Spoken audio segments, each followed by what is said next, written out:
The man accidentally broke a box of eggs, but to his shock, the eggs on the ground instantly turned into fried eggs. When he looked up, the road ahead was splitting open.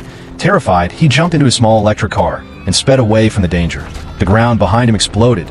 Fire shot into the sky and twisted into a flaming tornado, destroying nearby buildings. To survive, he kept driving forward, but the road ahead was no safer. Explosions ripped through the streets. Tall buildings, weakened by fire, began to collapse. A Jeep behind him honked furiously, trapped by a small car, but before he could move aside, a collapsing building crushed the Jeep completely. With no choice, he pushed forward. Soon his windows fogged up. He wiped them in panic and almost crashed into another car. Luckily, his quick reflexes saved him. At last, the air outside suddenly cooled down. Confused, he stepped out and froze at the sight. Flames had devoured the entire city. Those who couldn't escape were gone.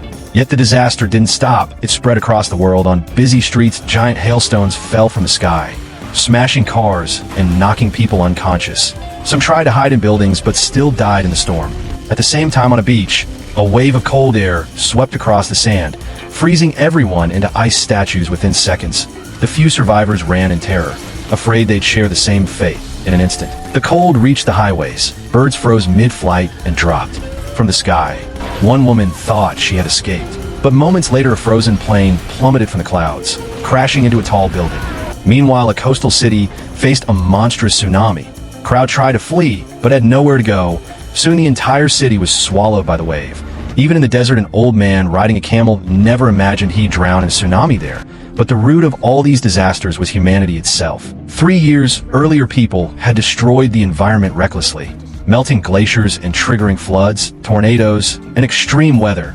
In just a few days, countless lives were lost. To stop more tragedies, world leaders held urgent meetings. Scientists worked tirelessly to build satellites that could control the weather. Many satellites were launched, forming a global climate network. From then on, extreme weather was kept under control, and people believed disasters were gone for good. But 3 years later, something strange happened in a desert with temperatures over 40 degrees. Frost appeared. When soldiers entered the nearby town, they found every resident turned into an ice statue.